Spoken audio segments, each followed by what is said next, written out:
Živijo, tukaj je Retro Lover. Uje! Z Bobijem upava, da ste udobno nameščeni in ne mislite preveč na apokalipso. Za vsak slučaj pa je varneje, da ste čim več doma in komentirate naše videe. Začnimo! Štartali bomo na YouTubu. Po koncu baletnega videa smo vas spraševali, katera od balerin je lepša, Štefan ali Slavc. Boštjan Rorič pa nam je odgovoril. Rekel bi, da rok in moškim pri baletu se reče balerinoti. Boštjan, imaš prav. Google je našel točno en zadetek besede balerinoti in sicer je nekje Boštjan Rorič komentiral. Rekel bi, da rok in moškim pri baletu se reče balerinoti.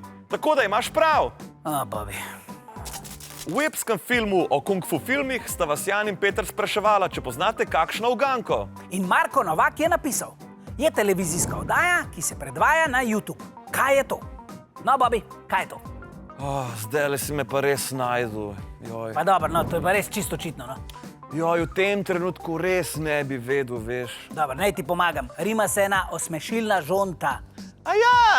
Male si veselice. Bobi. Naslednji komentar. Pod videom, kjer Silvestrom izvaja različne potegavščine, je Jernej Potočnik napisal: če je paradižnik sadje, je kečap smuti. Zanimivo razmišljanje, Jernej. Totalno zanimivo. Sam, če je olivno olje iz oliv, a je potem baby olje iz... Pa, kaj, Bobi? A ne, no. Ali pa...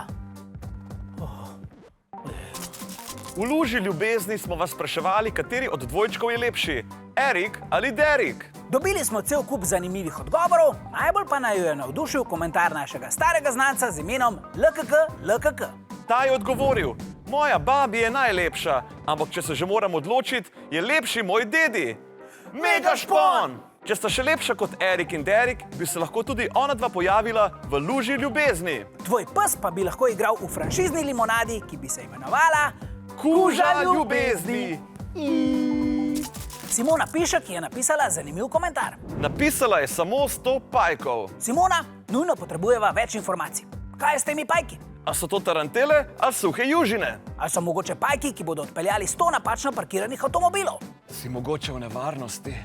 Če si, nama pusti komentar. Ampak napiš tako, da pajki ne bodo razumeli. Bobi, saj pajki ne znajo brati. Ne vem, Silvester, 8 oči imajo, po moje, da ful dobro pa hiter berejo. Pejmo naprej, lepo prosim.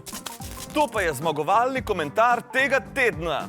Pravzaprav ne gre za komentar, ampak mim, ki nam ga je preko Snapchata poslala Ema. Na njem je fotografija Ajde, ki je slabe volje, spodaj pa napis: ko učiteljica reče, da je čisto malo naloge, potem pa da 4 strani. Ema, naj je ta mim tako nasmejal, da ti podarjava dežnik osvežilne fronte. Da se boš lahko branila pred dežjem ali pa domačo nalogo. Svoje poštne podatke nama pošli na osvezilna.fronta@rtvslo.si. Do naslednjič pričakujeva nov koš komentarjev. Snapov! Če bi kdo od gledalcev naredil Instagram račun z mimi osvežilne fronte, pa tudi ne bova jezna. Midva nisva nikoli jezna. No, ti si kdaj, no. Ne pa ne. Vzem to nazaj, Bobi! Adio!